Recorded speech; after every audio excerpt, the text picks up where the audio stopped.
Welcome to the NBA Team Podcast. I am one of your co-hosts, Andrew Riche. I'm joined here by Adam Murray. Adam, we are at the All-Star break. We are not in the festivities or the what is the opposite of festivities? Like, if it's a festive atmosphere, what's the opposite of that? A morose atmosphere? Yeah, just So the All-Star morosities, because we've had some NBA tanking monstrosities lately as we're past the All-Star break, and you can tell the teams that are getting ready to tank to the point that that's basically the only thing that reporters are asking Adam Silver. Hey, what are you going to do about these teams that are just openly trying to lose games? this is the worst possible time for an all-star break. It was the worst possible place for an all-star break. Mm-hmm. And it is, if it isn't at crisis levels at NBA headquarters, they should be sounding the alarms. As you have it in LA, you pay allegedly a ton of influencers, social media people to come cover this, Mm-hmm. and all everyone has talked about is the blatant tanking and how bad your product Well, is. So well, in an listen. effort to showcase things, it has backfired Mm-hmm. tremendously. So a few things that I don't want to be the devil's advocate here because I do agree with a lot of what you said. A lot of things that you said about especially the attendance. And that's something across the board where a lot of these big events and big corporations are overpricing tickets to the point that people that would normally have gone to those events to sell them out and have big crowds, they're just skipping the games entirely, or the events. And that's just across the board, minus concerts. Concerts are still selling out, but for a lot of other events, and the All-Star game is not is just another one of those. I'll tell you this. They're also weirdly in a situation where they're in third billing behind the network that's airing the All-Star game, because, and I don't want to say it was timed out this way. They had a long time to plan this out. Like, they knew the Super Bowl was in California the week before in San Francisco. They knew that the Winter Olympics were on NBC the same year that they were going to be back on NBC with the All-Star game. Adam Silver and the league knew this. So you can't tell me that this took them by surprise about how low fanfare, if that's what you're trying to say, that the No, All-Star I'm game not saying is. the low fanfare. The Rising Stars event no one ever goes to.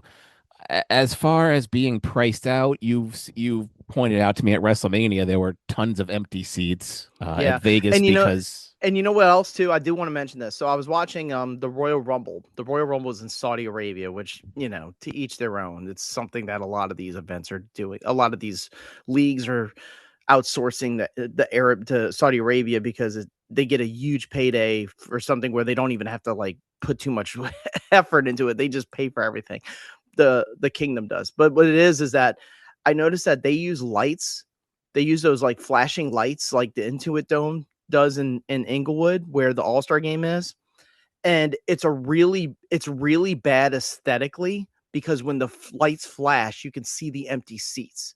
So what I'm trying to say, Adam, is that those flashing lights, I know they look cool when it's a sellout and you're trying to make it look snazzy, but when half of the arena is full, it's a really bad idea. You really should not use those for well, television. Saudi Arabia allegedly was the same problem as everything is now. You have people just hoarding all the tickets and then trying to flip it Sell for them insane later. prices, and everyone's, yeah, we're not doing it. And the NBA has, like I said, their own special set of problems. It's not the attendance. It's not that they were third, but what are they supposed to do? Reschedule it for April to not Well, no, coincide that's with not all what these I'm trying to things? say. What I'm trying to say is that they were put in this position. They said, "Okay, we're just gonna ram through it." But remember, the crisis mode had already started when the season started because of the betting scandal and involving Terry Rozier, and Chauncey Billups. So Adam Silver was already on the defensive going into this. He had thrown some shade at ESPN about how he doesn't like the coverage, which probably put him on Disney's bad side. And the tanking has been pretty rampant, Well, pretty rampant. And that's been a big cause of concern. The Jazz for got fined. clarification, it was the betting scandal with Malik Beasley. Well, that who started it, but it started. Rozier's was Yes, the most Rozier's like was in the glaring. big early in the season. Now all you have, and if you recall, I was sounding this alarm many weeks ago of this is bad, this is going to be bad. And now once you get the Stephen A. Smith talking about it to the Hmm. people who haven't been watching, they've been watching football, they don't care about the NBA, and all of a They don't sudden know any. Yeah, they'd rather when play you solitaire. have when Yeah. you're looking at it at, oh look, there's a third of the league we already know who are blatantly tanking for this year's Hmm. draft, and you have, I mean, Bill Simmons called out Adam Silver's like maybe he's not the person to lead him through this, and it's really bad. And you have now, just pivoting from the tanking thing, you have this arbitrary 65 game thing, and then Hmm. LeBron's now out of it. Yeah, Giannis is out of because it. he there's it's impossible for him to reach the threshold because he's Luca tagged. and Yeah. Jokic are going to be Wembanyama. out of it. Wembayana's out of it. There's a good chance that SGA will be out of it. So you're going to have garbage awards because of this. So you have blatant tanking. You have all your superstars who were ineligible for just barely missing this arbitrary Well, line. Like I don't want to it's call it garbage awards. I know what you're trying to say. A lot of people that would have won it had no, they no. I reached meant the you have threshold. garbage players winning the awards Oh, because they're, I think really good players are going to win these awards anyways, but or get all not. NBA honors. So the MVP and the All NBA third team. Well, you're not going to have Jokic or Luca on there. Like that Um, doesn't, or Wembayana. They're eligible for all awards because they got injured a few do games. you think Like they'll ratify the CBA to lower that number below six? It's 65, right? yes, I mean at this point They he might should lower it just to say 59. look, these people are eligible. We'll redo it. Just vote how you want. Don't you And know? Adam Silver has a unilateral power to do that. He actually can And do that. with that, and you fine the Jazz of $500,000 for blatantly tanking Well, again. that was a blatant.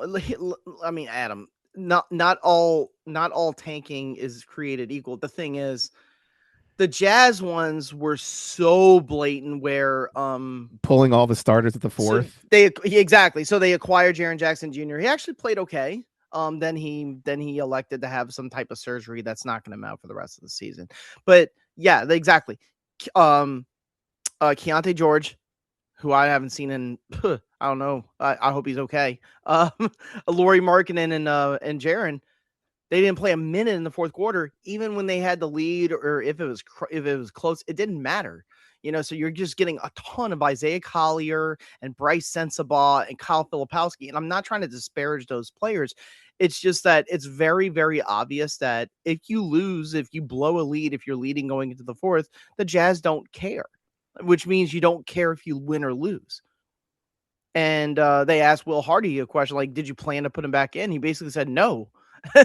So the head coach understands the assignment. So that's why the fine for the Jazz was a lot larger than who was the second team that got fined for The that. Pacers. Indiana is so depleted with injuries. I don't even know what they could have done, to be But honest. then you have Washington trading for Trey Trey Young Young and and AD, and Anthony they're like, Davis. we're going to shut Yeah. them both down for the entire year. You have Dallas going, we're going to keep Kyrie out. You have, again, Utah with Jaren Jackson. Oh, there's this elective surgery. He doesn't need it, but we'll have him play a few games, and then we'll I shut don't even him know what the down. surgery was. That's how There's off a the radar it was. benign growth on his knee that could have Okay. been done in the offseason. They're like, no, we're just going to do it now. Okay. It's So he basically had his knee drained. I mean, that's when you yeah. have this new rights deal and everything, and then their product is like we've mentioned. I don't want to see two-way players playing 35, 40 minutes. Hmm. And If we've talked I'm about how a lot of players have improved over the course of the season, but the players that we're talking about are like players that weren't even on the radar. Like they weren't even rostered players who were even in training camp to start the season, and they're getting minutes. That's what's going on right now. so it's bad for everybody when you have so many teams going like and with the trade deadline, like, well, we know Chicago's now going to be tanking, and we know Who else were sellers at the deadline? We know Atlanta's going to start The Memphis tanking. Grizzlies, kind of. Memphis Grizzlies are joining that club. The only Yeah, one who's not tanking, it seems, or they're the masters of it, are the Sacramento Kings because they seem to be they're terrible. trying and just being. I saw a clip in the huddle where during a timeout where DeMar DeRozan just busted his water bottle on the floor. He was so pissed. I feel bad for DeRozan sometimes because his career he's always seemed to have the rabbit's foot in terms of what franchise he like where he winds up and how far they go. But for the Kings, I mean it's lack of effort, lack of good coaching, lack of leadership, and bad ownership. It's just It's complete organizational failure every which right. way you And if I were them, I mean, I don't think they're going to do this. But if I were them, I would blow the whole thing up in the summer. But I don't know if that's what Vivek's going to want to do. But that's what I would do. Well, You they know? kind of have. They got the new GM who, okay, this is year one of him. Christie is most likely as good as gone Yeah. as he I has a. wouldn't do what New Orleans did where they replaced the GM, but they don't know how to move the other people. I would just fire sale the whole thing. That's what I would do. Well, you don't want to be paying multiple coaches, which is what I believe they're already doing. Mm-hmm. Mm-hmm. I don't know how many. I don't know how many years Christie got. I think there's Christie been got speculated he only 3, got, yeah. but how many? It was 2 plus 1. Mm-hmm. And then how many people are before him? Like, did Luke Walton get like a 6, 7 year deal way back when? And Yeah, and I know Mike Brown got a sweetheart deal because he was the coach of the year and all that stuff before he was let go. So, I mean, he's so coaching you the can't Knicks be now, paying but Mike Brown, you can't be paying Christie, and then now a third coach. mhm. That's a little. Well, other teams that might be feeling more secure, I mean, I hate to say this, is that because these teams have kind of pulled out of the running, the Bulls, the Bucks kind of sort of depends on. There's rumors there that Giannis has already kind of acquiesced that he's not getting moved until the summertime, so he might actually come back to play after the All-Star break. So if the Bucks make a run now that they signed Cam Thomas after he was waived by Brooklyn, which shocked me, that then maybe they'll actually make a run. But other than the Bulls, the Nets are out of it, the Pacers are out of it, the Wizards are out of it. The Hawks are struggling with their new roster, but they're in the play-in. Adam, I mean, I understand the play-in's not a great position to be in, but at least you're there. The Hornets made a run. The The Magic play in feel is okay. the play in, as we've seen every year. You can't, especially in the East, you have so many teams blatantly tanking. It's almost impossible not to be in the play in game, as we've Mm-hmm. seen with Chicago But every once you're year. there, I mean, we have seen some play-in games in the East, especially where one team just rolls over. But I don't know if that's going to always be the case. Teams when they're in the postseason, they might actually want to try. They might actually want to go to the playoffs, even if it means a first-round exit.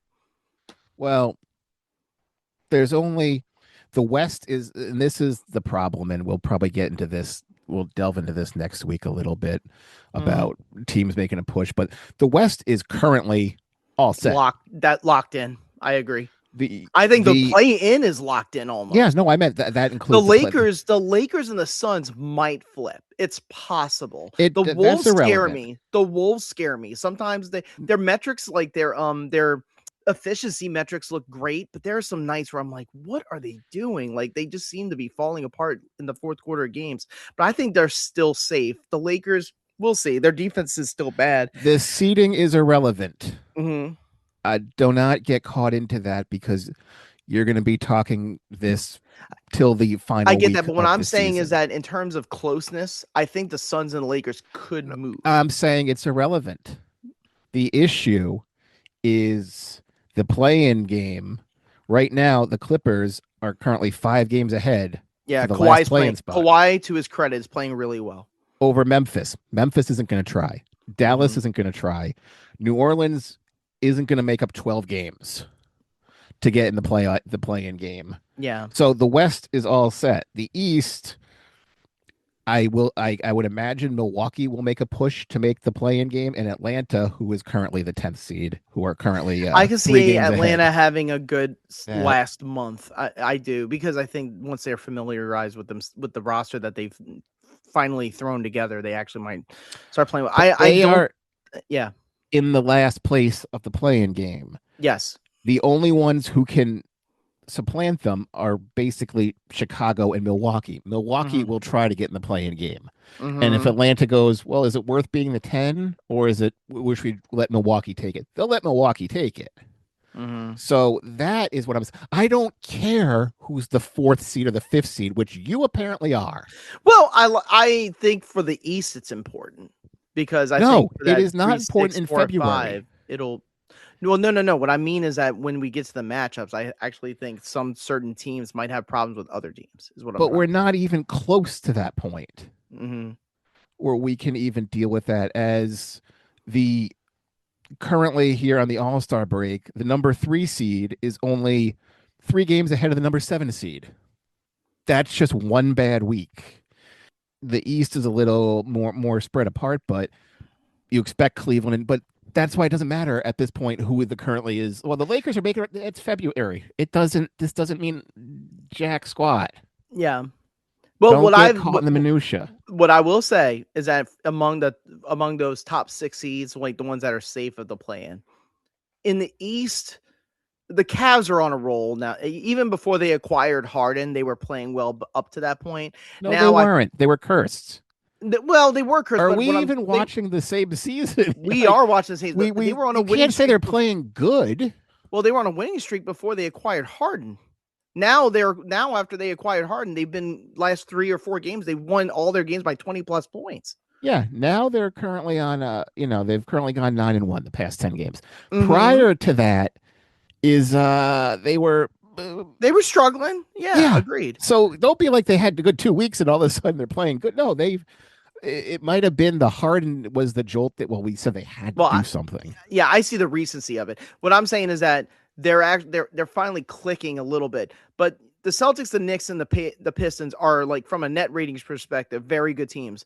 Raptors, Sixers, I don't know. Whereas in the West, there's about five teams that are top 10 in net rating, and they're not going to move. The Spurs, the Nuggets, the Rockets, their defenses and offensive balance are too good. They're not going to drop below 10 for the whole season. The only problem for the Nuggets, even with Jokic back, is that their defense is bad. They're like 24th in defense, and that's not good for them. They are the best offense in the league, by a lot. So there's a lot going in their favor.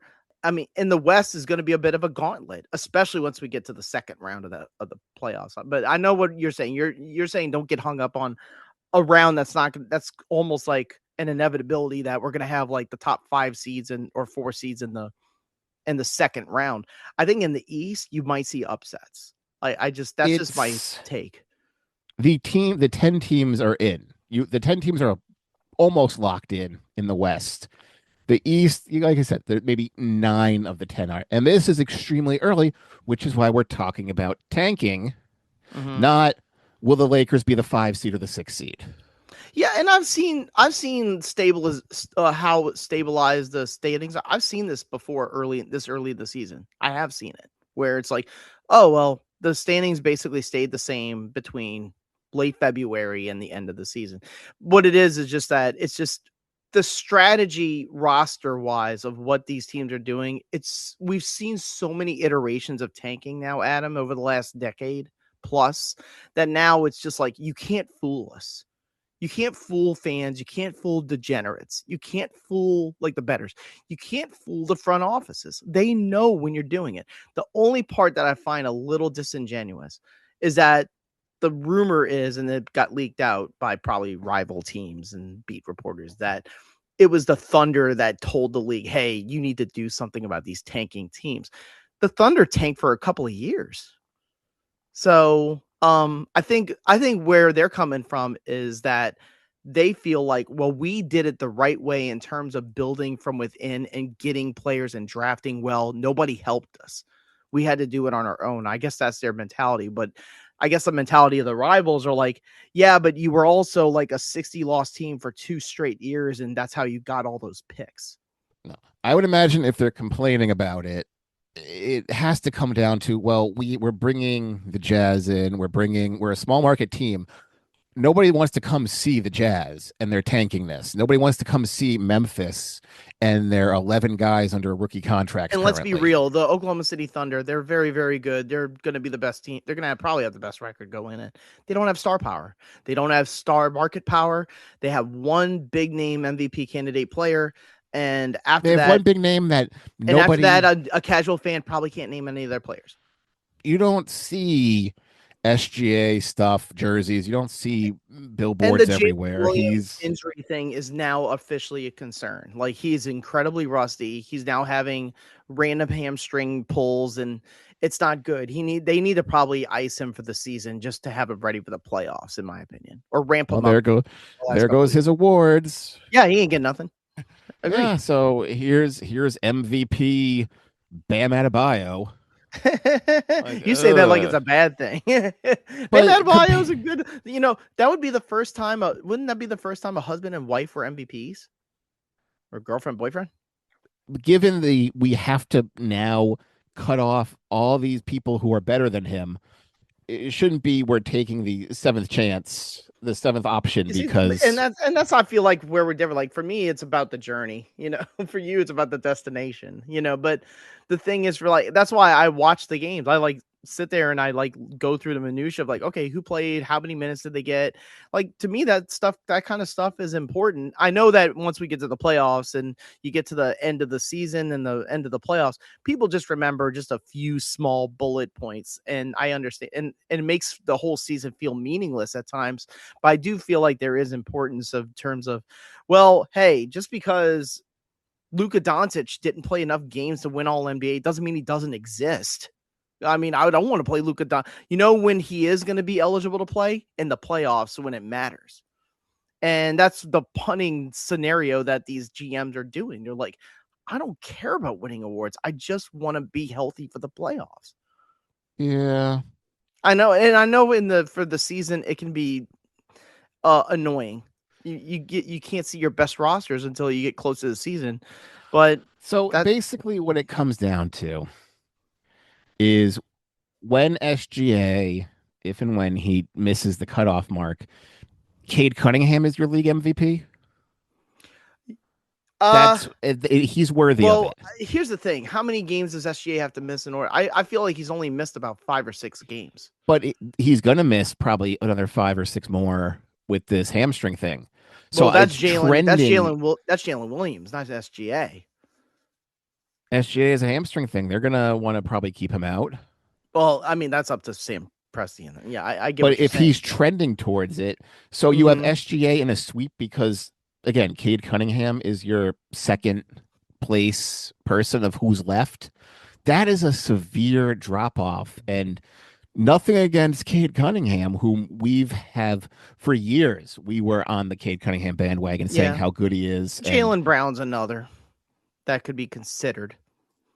You know. but the drop off from the first group to this group, a bit very severe. Yeah, I mean, I think also if you had just went with star power, but I don't know. Again, I don't know if he'll be able to even reach the criteria this year if they don't change the rule on the fly. Wembanyama might win it, but it depends on if he could do it. I Brunson don't think also. he's. I think he's already ineligible, or he has Brunson to miss one Brunson is game. close because Brunson's already missed a couple of games, or at least a See, this handful. is the problem. It's February, and the amount of people who are already being crossed off Hmm. way too high. So, with that said, let's go into your topic this week that you wanted to get into an influx or an insurgence, if you will, of MIP candidates. So most improved player, it's one of those awards that I've always feel, to each their own about how they feel the criteria is. I'm sure the NBA has a specific criteria when they give the writers and voters a poll for that award. My opinion has always been like, I've never seen it as, did this guy go from a good player to a superstar or from a really good player to a superstar? John Morant won it one year, and I didn't agree with it because John Morant going into the league was already really good, and he had his career year, his third year, and they gave him MIP. I don't like that. The way I like it is that I like for it to be in the history books, somebody who, for that particular period of time, you probably will never remember again. and I like that. You know, I wouldn't go that far. I would I just say, do, I when do, I Giannis like got it. it. Giannis got it. That's fine. But like what I'm saying is that I like the idea of like you went from you weren't even like a blip on your lineup to you are the second or best player on your team. And That's a little. Never mind. Continue. what were you gonna say? That's a little extreme to go from you were the seventh man on the bench to now you're the second best person on the team. In terms of like that's not enough of a jump, is what you I'm mean? saying that's too big of a leap. Like, Oh, if you just want to go into the people this year, you have a few names selected. I believe you've. yeah. Well, I'll give you names, and you, if you want to jump in, I'll let you. You can give me your opinion.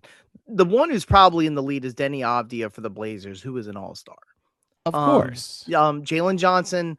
I Didn't think. we? I think we said Denny was the front runner early on in the season of getting it, and Yeah. again, he didn't go from two-way player in your mind to now being the best player on the team.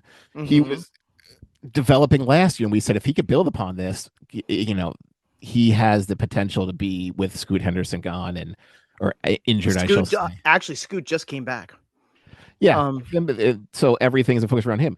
Jalen Johnson, as you had just said, healthy because he was Yeah. out all last year, and that we've And I discussed how don't that believe no, he wasn't an All Star last year. He was on track to do so before his injury, but he uh, was injured, and I yeah. said that leads to the kerfuffle Atlanta has now because they gave Dyson Daniels that contract, I and think then he's all this. also I think he's also second in the league in triple doubles behind Jokic. Luka's right there with Jalen Johnson, but he's like I think he's had like 8 of them this year already. He's just a fantastic player. He's to me he's by far Atlanta's best player now. Josh Giddey, it's gonna be tough because now he's racked up some DMPs. The one good thing about MIP too, and why the pool is so large, is that a lot of these players, even top tier players on their teams, they usually meet the threshold of the 65 games, so they're all in the running. Well, You I don't. believe your point you were trying to sort of make in a circular way that you haven't gotten to yet is because since all these players have been battling quote unquote soft tissue injuries, Mhm. a lot of these six men and a lot of these third, fourth options are now becoming. top top go to guys. Yes, Yes. for those Okay. offenses when they run. Like you said, Keontae George, if everybody was healthy, he wouldn't be a first option. Nikola Jokic goes out for a month, and who steps up? Peyton Watson, who wound up having his best. He was the player of the week one week. So that's a guy that you have to consider. At least give votes to Anthony Black for the Orlando Magic. They needed a third facilitator because they couldn't just keep relying on Paulo and Franz. So Black has been the guy for them. Nikhil Alexander Walker, I think you mentioned too. Duran, who's an all-star. The thing too, I think Duran kind of falls in the same categories like John Morant, where it's like he went from a good center to a really good center. I mean, is that a jump? Am But I? yeah, he went from I don't, his jump wasn't, he went from a starting center to now And a and shout out consistent. to him for being an all-star. Shout out to him. He deserved it. That fight with Charlotte was scary. I don't want to say it was like the worst fight I've seen in years in the NBA, but it was one of the ugliest I've seen in a few years. Like that was one where fists were starting to get thrown and they were getting into the crowd. It was getting bad. The bad boys are back apparently. They are. And Beef Stew, you know what I like? Beef Stew couldn't wait to get ejected. Like he wasn't even in the freaking fight.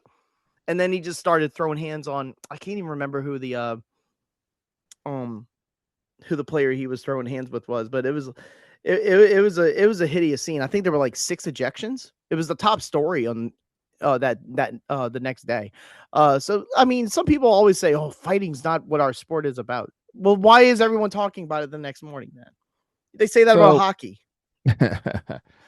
so basically we can agree that Avdija and Jalen Johnson are the two front Mhm. runners for A guy MIP. who I think was on pace, but the team is so bad, I don't think he'll get the vote enough votes is Keontae George. He basically became their best guard. By the time we got to the new year, he was their top guard in Utah. Um, Michael Porter I Jr., you think know. MPJ was already good. It was Mm-hmm. just a lot of people are going, he's the good guy, bad team, big stats. Yeah. because of he's getting those numbers because he's not elevating anybody on that team, which we all agreed upon. So, is there anybody from early in the season you're like, man, I thought they were MIP potential and they fell off? That they had MIP potential and they fell off. That they didn't reach that threshold as And this might sound mean because he's very, very young, there's and no meanness of just they could still be good. it's a I Sar have Thompson because he just wasn't able to take a leap in terms of being able to score. They sort of use him as Detroit as like their defensive stopper. And that's okay because they're in a they have a playoff roster, and sometimes you just have to play your role and not try to overexert yourself. But I see just that's not a disappointment. Like I was gonna you for I guess we're gonna agree for once. I was gonna say both the Thompson twins I had put up there as potential. they are actually depoy candidates. I don't think they'll win it. It's weird. It's another situation with Wembanyama where if he actually were eligible, he'd win in a heartbeat. But because he There's nothing won't, wrong with they're not having bad seasons. It was just we thought they would take a Avdija leap or a Jalen Johnson leap or previous mhm. Dyson Daniels last year of well we knew he was good but now all of a sudden he's much better. So For other guys, it's hard. Like Kobe White, I was thinking about. He already got traded. I don't even know if he's gonna. I think he'll suit up for Charlotte eventually because he had some sort of calf strain before. Jaden Ivey, another guy who got swapped for him. He's another one who kind of disappointed. I'll tell you another one who actually I didn't even think about, but he's really surged in the back half of the season is Jalen Tyson for the Cleveland Cavaliers. That's an example of a guy who barely played the first year, and now he's like probably a mainstay on their roster. That's well an that was example. a deep super deep roster and then now that you got rid of DeAndre Hunter so that opens up that spot for him and with what's his name being injured Max Struess Yep. bam perfect just slide right in. For other people, in terms of MIP, it's hard to say. Like Grady Dick, I wish he was playing better. No, Um, he's battling DMPs and but what I'm saying is that I was going in hoping that he oh, would you're get hoping he would better. make that leap. Yeah, and it just Understandable. didn't happen. Cam Whitmore in Washington, you were thinking he'd get a lot more minutes. He's been solid, but he hasn't been No, great. he played himself out, and his attitude has played himself He's been out. behind And the lineup with Trey Johnson and Kaishawn George. They've really like taken the brunt of the minutes there. Washington. Sometimes I'll watch them and they're not. They are a tanking team. They are a tank-tastic team. But sometimes I'll watch them when teams take them for granted, and they're not terrible. You know, as long as they play, it was like the old Brooklyn teams that were bad before they did all the hardened. I'm interested to see what they look like when they actually like going into next season when they actually have to suit up Davis and Trey, and they also have the young guys and probably a top pick coming up. And I just want and Sar, and I just want to see what they look like. If they don't look good, they don't look good, and that means you have to fire Brian Keith. But like, I just want to see what they look like. Did you have any other guys where you wanted them to, other than the Thompson twins, where Nope, you were hoping they would be better than they are? I think we've covered our people. So we're But it's a deep line. I know that Avdi is probably the favorite because he was an all-star and that Jalen Johnson is definitely up there too. But there's just a lot of guys I would consider. And I wonder if that's just been a sea change in the league where because there's more possessions, because it's going faster, because there's more DNPs throughout for these starters, that you just see more guys getting more playing time consistently to the point that their production value goes so much higher that you can't help but notice it. And this is an award where they would be eligible for it. Like this is the award that they would win for guys who go from being from point A to point B and how much better you play. It's just a deeper field versus Depoy, sixth man of the year, scoring champion. It's either Luke or Shea. MVP. All those are pretty much sealed to like 3 or 4 guys, maybe. Rookie of the year is a wrap. It's Cooper Flag. But I feel like for MIP, it's actually a pretty deep pool. Like I can see guys who don't get considered where I'm like as finalists where I'm like, I would have put him in there. and you know what else is a wrap? What's that? Us. Oh. So Also, Dylan Brooks. I forgot Dylan Brooks. for Andrew Riche, I'm Adam Murray. Have a good one. Take care.